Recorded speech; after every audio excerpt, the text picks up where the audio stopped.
사도 바울은 빌립보의 교회를 개척을 하고 그 기도하는 곳으로 가는 중에 귀신 들려 점치는 한 여인을 만나서 그의 귀신을 내어 쫓아 줍니다. 점을 쳐서 돈을 버는 그 여인이었지만 그러나 착취를 당하고 있는 그 여인을 정말 바라볼 때 불쌍히 여기고 또 마음이 심히 괴로웠습니다. 그러나 그것보다 더 괴로웠던 것은 믿지 아니하면서도 하나님이 지극히 크신 분이다. 또 사도 바울은 그분의 종이다. 또 구원의 도리를 가르치는 분이다라고 이야기하는 그곳에 굉장한 괴로움을 느끼게 되었습니다. 그래서 정말 이 여인의 귀신을 내어 쫓아주고 정상적인 사람으로 세우게 되죠. 그러나 자신의 수입이 끊겨지게 되었다라고. 그래서 그의 주인은 이제 사도 바울을 해하게 되어집니다. 사람들은 자신의 돈벌이의 수단으로 삼는, 사람들을 돈벌이의 수단으로 삼는 세상, 그리고 그런 사람들 틈에서 하나님을 알기는 알되 믿지 않고 자기를 높이는 사람들이 이 세상을 뒤덮고 있는 것이 사실입니다. 사실 사람들의 관심은 언제나 돈에 있습니다. 그래서 사람들이 이런저런 이야기들을 많이 하지만은 자세히 들어보게 되면 결국은 돈 때문인 것입니다. 사람들은 이익이 생기면 무슨 일이든지 하려고 합니다. 그러나 아무리 좋은 일이라도 내게 이익이 없다라고 하게 되면 그 일을 외면하는 것이 사람들입니다. 왜 이 여인이 점쟁이가 되었을까요? 정말 이 여인이 한 사람의 인생의 미래가 어떻게 될까 여기에 관심이 있어서 점쟁이가 된 것은 아니죠. 사실은 돈 벌기 위해서 점쟁이가 된 것입니다. 왜 사람들이 이 여인에게 와서 점을 쳤을까요? 정말 진리를 알고 싶어서 왔을까요? 아닙니다. 그 여인을 통해서 점을 쳐서 자신이 어떻게 하면 좀 더 돈을 많이 벌 수 있을까? 좀 더 이 세상의 앞길이 열려질 수 있을까? 이것 때문에 와서 점을 치는 것입니다. 오늘 본문을 보면 점치던 여자는 귀신이 나가서 더 이상 점을 칠 수 없게 되었습니다. 이 점쟁이를 데리고 있던 주인들은 당황했습니다. 그들의 이익의 소망이 끊어졌기 때문입니다. 그들이 점치는 여자를 데리고 있었던 것은 인류의 복지나 또는 문화나 사회의 어떤 전통을 이어가기 위해서가 아니었습니다. 오직 돈 벌기 위해서였던 것입니다. 그런데 그 돈벌이를 잃은 것입니다. 그래서 그들은 바울과 실라를 핍박하고 감옥에 넣기로 결심했습니다. 19절에 여종의 주인들은 자기의 수익의 소망이 끊어진 것을 보고 바울과 실라를 붙잡아 장터로 관리들에게 끌어갔다가 바울과 실라는 결국은 체포를 당하게 된 것입니다. 당시에는 빌립보뿐 아니라 그 주변 지역이 다 로마가 점령하고 있는 통치 영역이었습니다. 너무나 넓은 땅을 통치하고 있었기 때문에 로마 정부의 가장 큰 관심사는 어디에서 반란이 일어날까? 이 반란에 대한 두려움이 있었습니다. 그런데 그 반란을 일으킬 수 있는 가능성이 가장 큰 민족 중에 하나가 유대 민족이라고 저들은 생각을 했습니다. 뿐만 아니라 그래서 이 대부분의 로마의 관리들은 정권을 가진 사람들은 반유대적인 감정을 가지고 있었습니다. 바울과 실라를 관리들에게 끌고 간 사람들은 이러한 정치적인 분위기를 이용을 한 것입니다. 20절에 상관들 앞에 데리고 가서 말하되 이 사람들이 누구인데? 유대인이다. 위험한 사람들이 와 있다라는 것입니다. 반란을 일으킬 수 있는 가능성이 있는 사람들이 여기에 왔다는 것입니다. 우리의 성을 심히 요란하게 하여 그들은 바울과 신라를 상관들 앞에 데리고 가서 먼저 이 사람들은 유대인이라고 말했습니다. 반유대주의적인 정치적 분위기를 이용하고 있는 것을 볼 수 있습니다. 그리고 이 사람들이 우리 성을 심히 요란케 하며 라고 말했습니다. 사실 자기들의 이익이 끊어진 것에서 또 그것 때문에 데리고 왔다라고 말해야 옳습니다. 그런데 그렇게 말하지 아니하고 정치적인 이유를 들어서 바울과 신라에게 교묘히 죄를 덮어 씌우고 있는 것입니다. 그 다음에 이 사람들이 미풍양속을 해친다라고 말했습니다. 21절에 로마 사람인 우리가 받지도 못하고 행하지도 못할 풍속을 전한다 하거늘, 그들은 바울이 귀신을 쫓아낸 행위, 즉 미신과 우상의 제단을 허물어 버린 이 행위를 이런 식으로 표현한 것입니다. 여러분, 세상 사람들은 언제나 이런 식으로 말합니다. 내 이익이 끊어졌기 때문에 이렇게 하는 것입니다라고 정직하게 말하지 아니하고 언제나 그럴듯한 이유를 붙여버리는 것입니다. 이 사람들이 우리의 풍속으로는 받아들일 수 없는 것을 행합니다. 이러다가 우리의 좋은 전통과 풍습이 깨질 것 같습니다. 그러나 실제로는 그 마음의 이면에는 자기가 손해본 것 때문에, 이익이 끊어진 것 때문에 그렇게 하는 것입니다. 아주 멋있게 이야기를 정치적으로, 또 교육적으로, 그리고 또 사회적으로 제시하지만 그 내면에는 무서운 탐욕이 도사리고 있다라는 말입니다. 이 탐욕과 돈에 대한 이러한 집착이 있는 한 부정과 부패, 불법은 계속 되어질 수밖에 없는 것입니다. 로마의 관리들은 재판을 안 하고 바울과 신라를 체포하여 구타했습니다. 22절과 23절에 무리가 일제 일어나 고발하니 상관들이 옷을 찢어 벗기고 매로 치라하며 많이 친 후 옥에 가두고 간수에게 명하여 든든히 지키라 하니, 이런 불법적이고 억울한 일은 예나 지금이나 복음을 전하는 현장에서 흔히 볼 수 있는 사건입니다. 우리나라에 선교사로 오신 분들 가운데 매 맞지 않은 선교사, 돌에 맞지 아니한 선교사는 거의 없을 것입니다. 교회를 세울 때도 역시 마찬가지입니다. 늘 반대에 부딪힙니다. 우리 교회도 여기에 이 자리에 교회 건물을 세웠을 때 주변에 있는 이들이 우리 교회의 지붕의 슬래트를 깨기 위해서 돌을 던지고 예배하는 중에, 그때는 에어컨도 없고 한여름이니까는 열어놓고 예배를 드리니까 여기에다 대고 양쪽에서 물 호수로 쏘아야 되는 것입니다. 그럼 예배 중에 우리는 물 세례를 받습니다. 그럼 거기에다가 설교하는 소리 듣기 싫다고, 찬송하는 소리 듣기 싫다고 이 큰 스피커를 틀어놓고 그리고 유한거를 틀어대는 것입니다. 이유는 모두 한 가지입니다. 무엇 때문에? 돈 때문에. 당신들 교회 때문에 집값 떨어진다는 거죠. 그리고 시끄럽다라는 것입니다.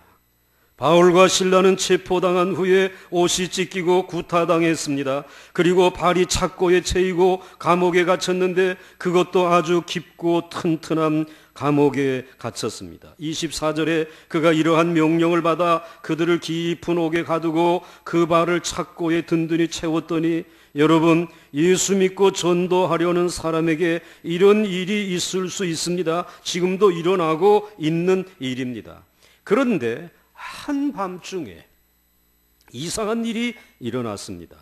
옷이 찢기고 무수한 매를 맞은 바울과 신라가 갇혀있는 그 깊고 깊은 감옥에서 기도 소리, 찬송 소리가 새어나오기 시작한 것입니다.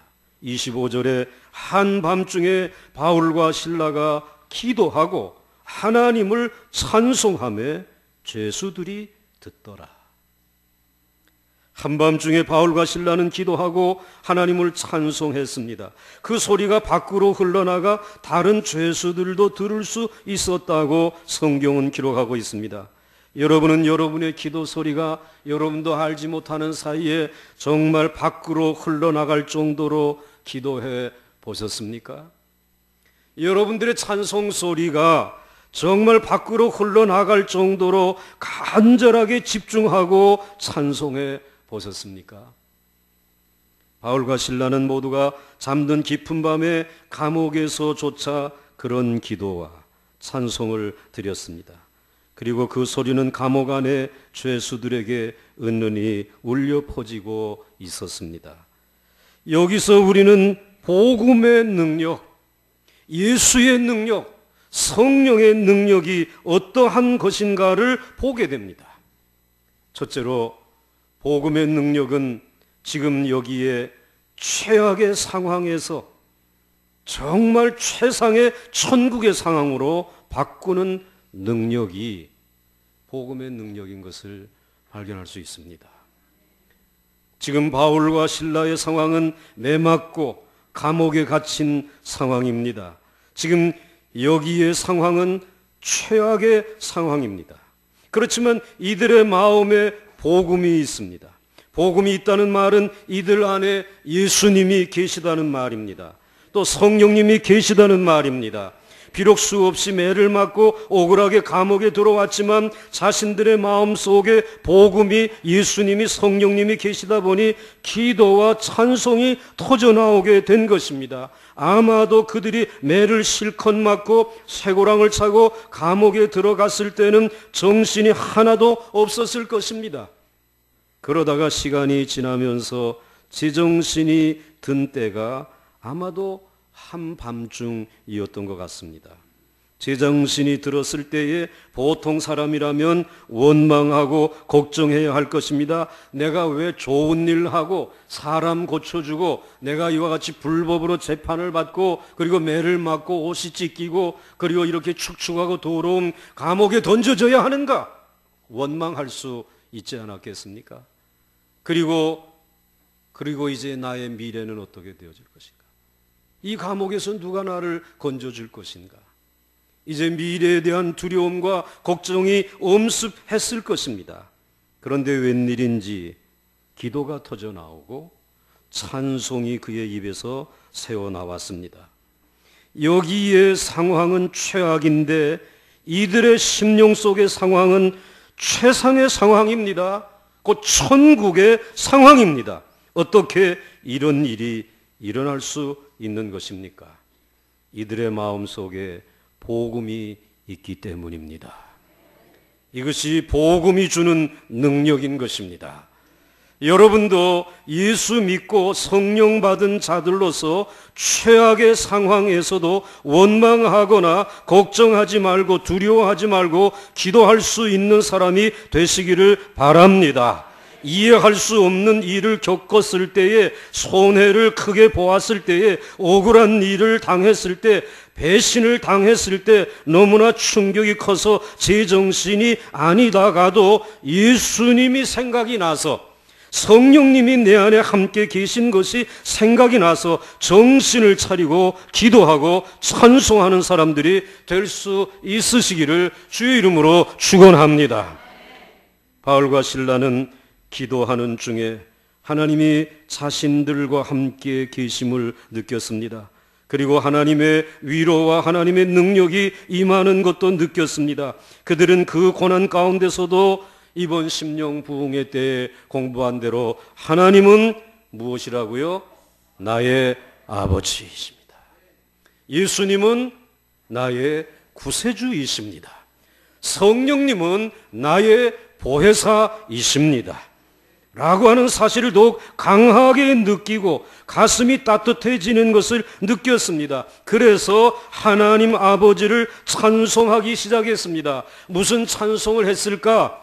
부흥회 끝이니까 부흥회 때 부른 찬송 가운데 하나를 고르라고 하게 되면 주 하나님 독생자 예수, 아마 살아계신 주 나의 참된 소망, 걱정 근심 전혀 없네, 사랑의 주 내 갈 길 인도하니 내 모든 삶의 기쁨 늘 충만하네. 한번 이 후렴만 같이 불러보시면 좋겠습니다.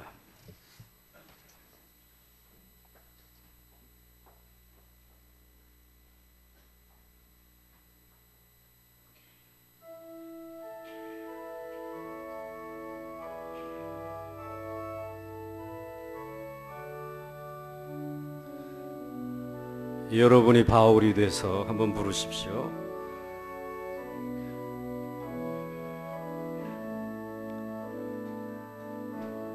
살아계신 주 나의 참된 소망 정근심 전혀 없네 사랑의 주내 발길 인도하니 내 모든 삶의 기쁨 늘 충만하네.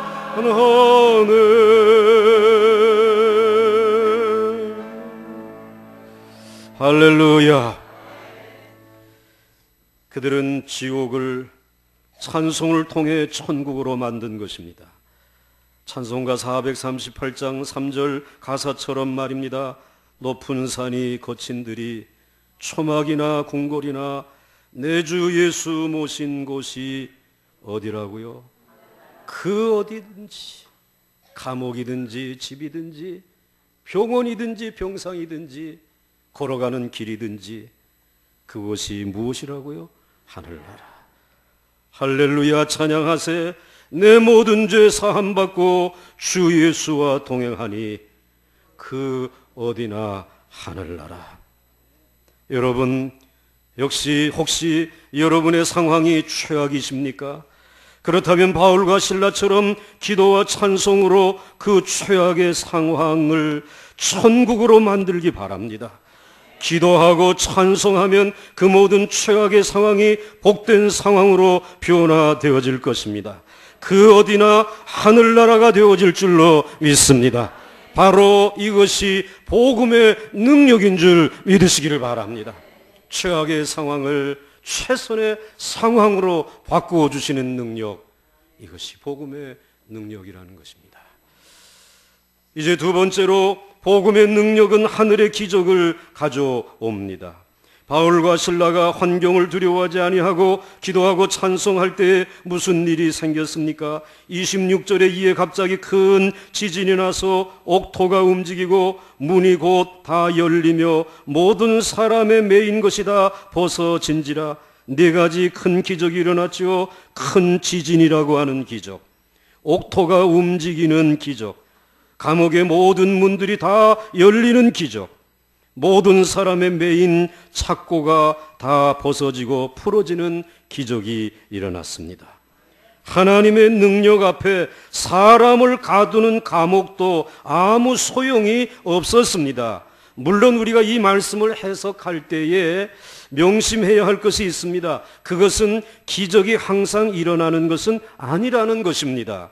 그러나 하나님이 필요하다라고 생각하면 반드시 일어나는 줄 믿으시기 바랍니다. 그러므로 오늘날 우리에게도 기적은 일어날 수 있다고 믿어야 할 줄로 믿습니다.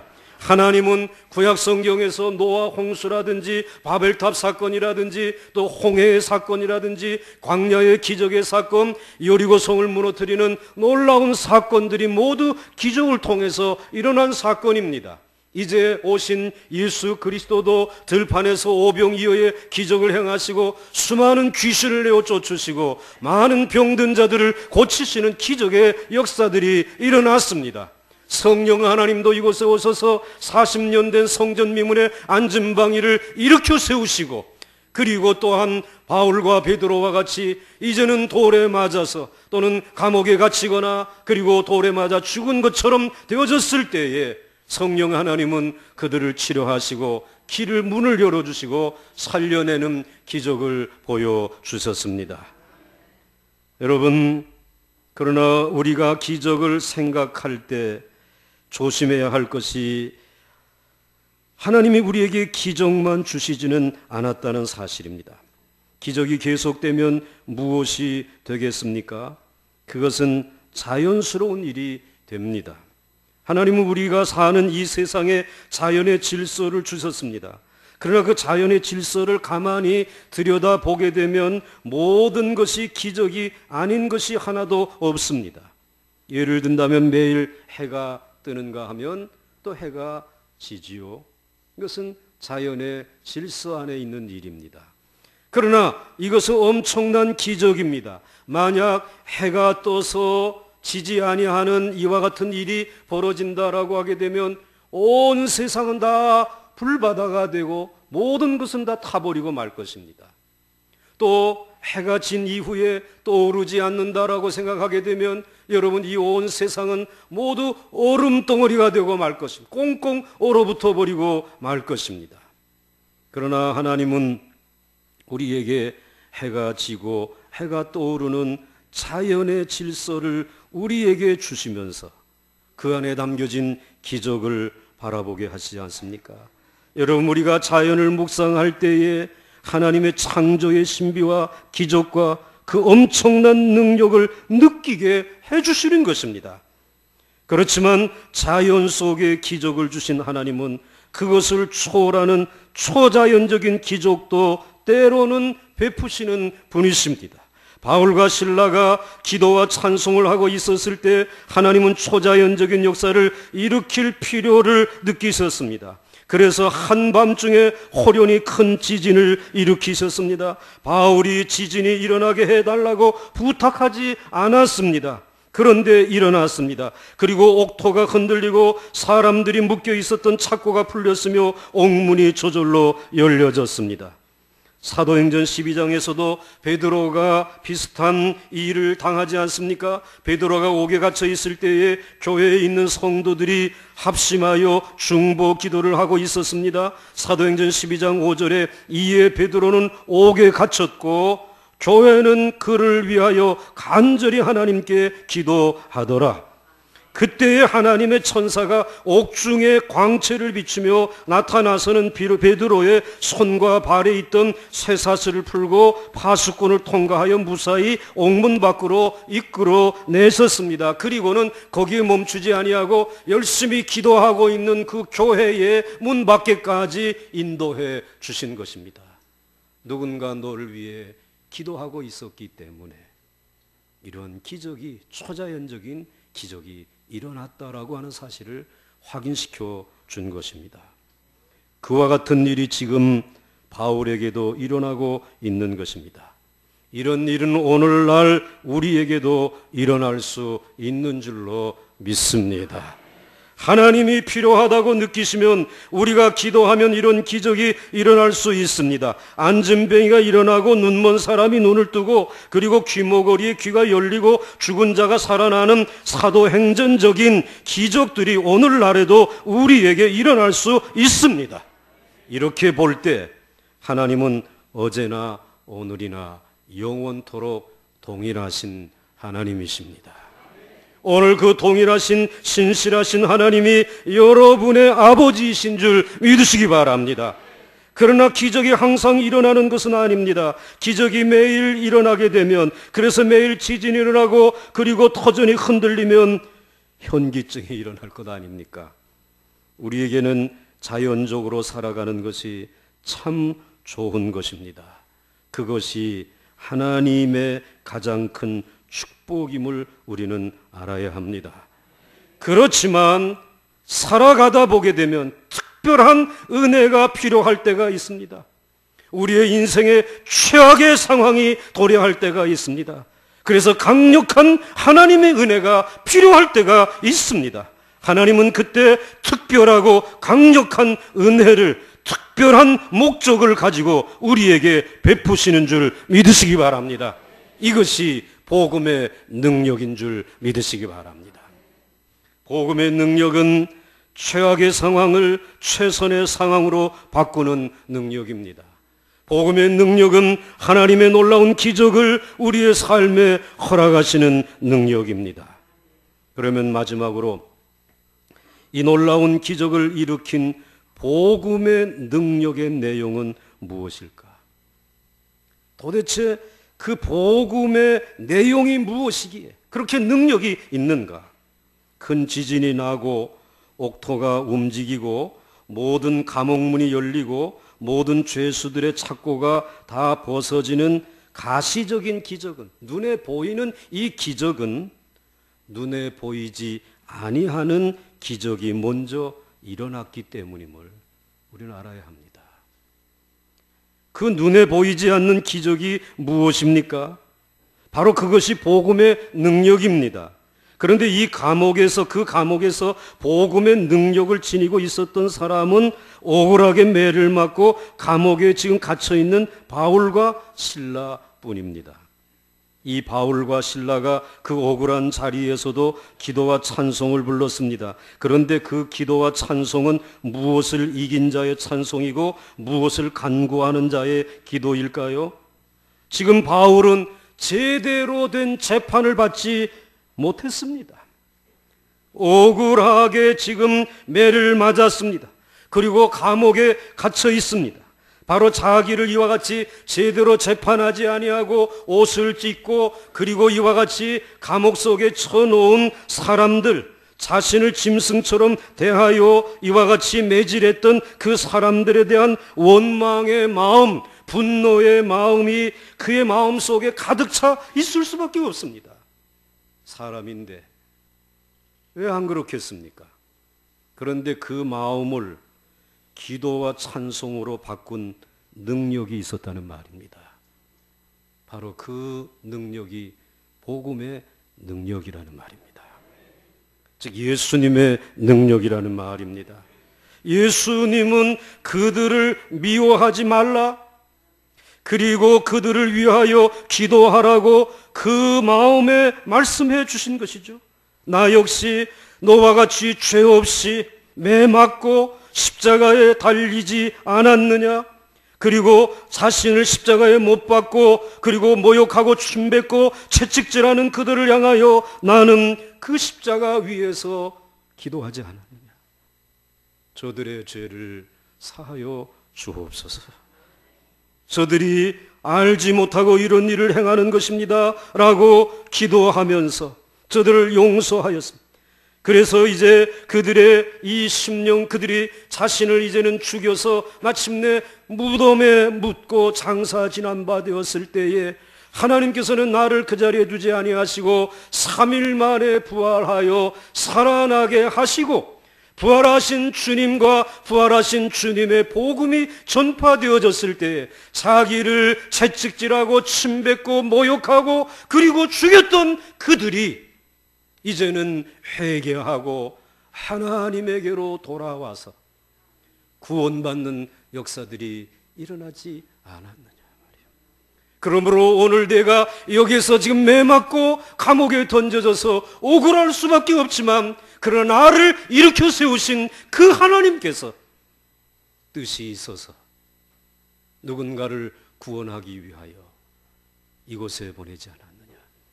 그러므로 너는 십자가를 묵상하고 예수 그리스도인 나를 묵상하면서 그 복음의 능력으로 이 원통함을 기도로 바꾸고 그 쓰러리고 아픈 것을 찬송으로 바꿀 수 없겠느냐. 그때에 이 바울의 마음을 가로막고 있었던 엄청난 원망과 분노의 돌이 굴러가 버리고 만 것입니다. 그리고 그의 마음 속에 사실은 캄캄한 감옥보다도 더 캄캄했던 한밤중과 같은 그의 마음 속에 복음의 빛이, 예수의 빛이, 성령의 빛이 비추기 시작한 것입니다. 그 빛 앞에서 바울은 모든 것을 초월하고 최악의 상황이지만 찬송할 수 있었다는 말입니다. 기도할 수 있었다는 말입니다. 정말 기절할 때까지 많이 맞았습니다. 죽지 않은 것이 기적입니다. 죽지 않았을 뿐 아니라 미워하는 마음도 사라지게 되어진 것입니다. 결국은 이것이 기적입니다. 기적 중에 가장 큰 기적이 그의 마음 속에서 일어난 것입니다. 감옥 문이 열리기 전에 이미 마음의 문이 열려졌다는 말입니다. 어떤 공장에 난장이 하나가 들어와서 큰 일을 못해도 작은 일을 하고 심부름을 부지런히 하고 있었습니다.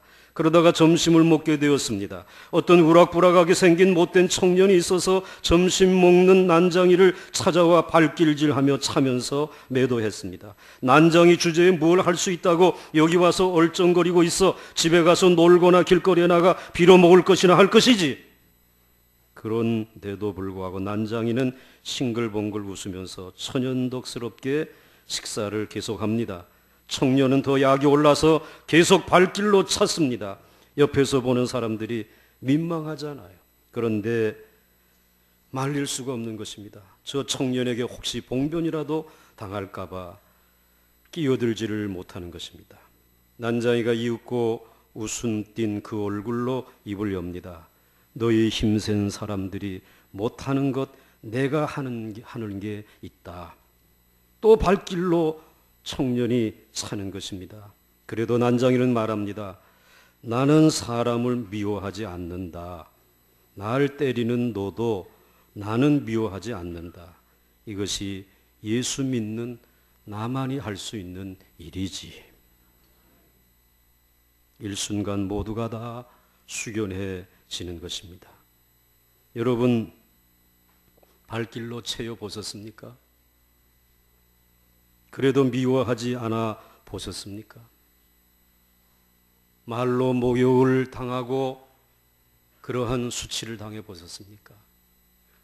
그래도 미워하지 아니하고 대꾸하지 않아 보셨습니까? 미워하지 않는 데에 위대함이 있는 것입니다.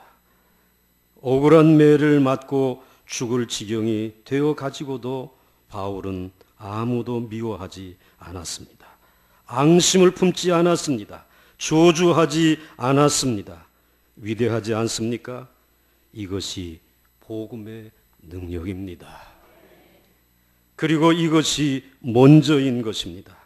이것이 있고 난 이후에 큰 기적이 있는 것입니다. 그 복음의 능력인 예수님의 기적을 일으켜 옥문을 여시는 것입니다. 그러니까 눈에 보이는 기적이 있기 전에 눈에 보이지 아니하는 마음의 기적이 먼저 있었다는 말입니다. 그 엄청난 일을 당해도 당황하지 않고 깜짝 놀랄 만한 일을 당해도 동요하지 않고 그리고 또 이제 후회하거나 낙심하지 아니하고 기도하고 찬송하는 마음, 그 마음을 가진 사람이 복음 안에서 자유를 얻은 사람입니다. 그리고 오히려 역경 중에서 그 기도와 찬송으로 모든 슬픔과 모든 아픔을 다 극복한 것입니다.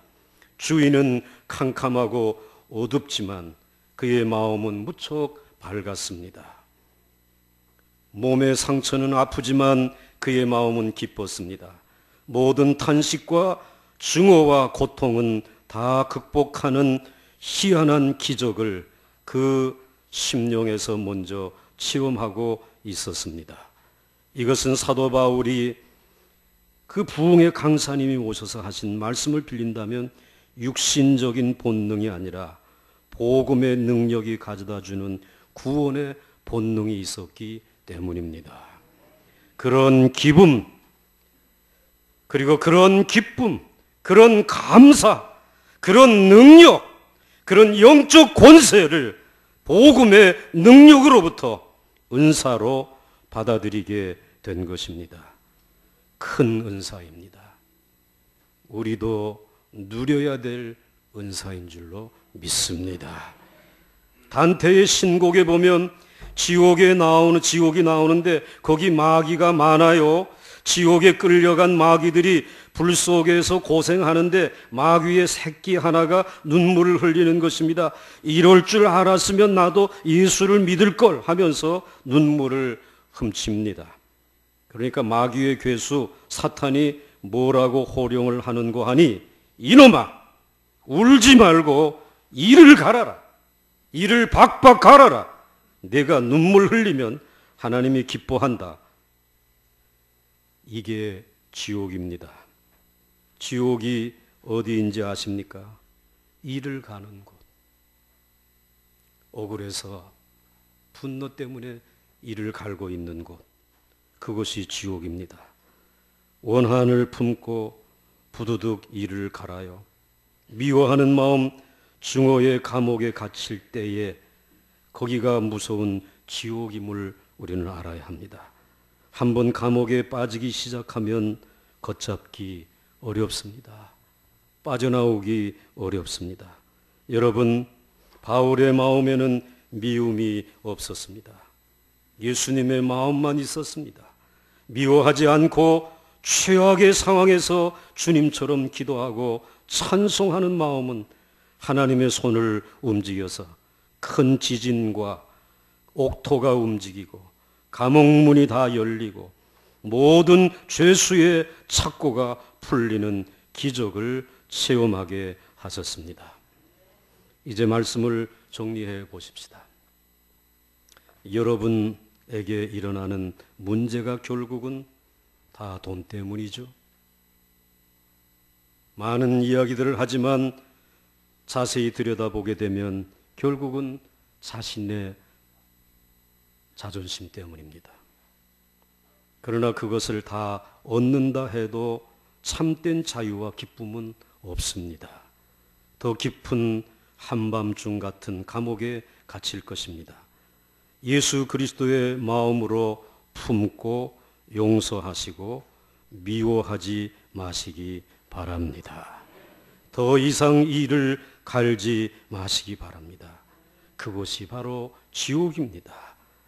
그 마음으로, 바울과 같은 마음으로 최악의 상황에서 기도하시고 찬송하시기 바랍니다. 그렇게 열려진 마음의 기적이 눈에 보이는 기적을 가져와 여러분의 묶인 모든 것을 풀어주실 줄 저는 분명히 믿습니다. 불가능을 가능하게 하는 초자연적인 기적이 여러분의 삶의 상식이 될 수 있기를 주의 이름으로 간절히 축원합니다.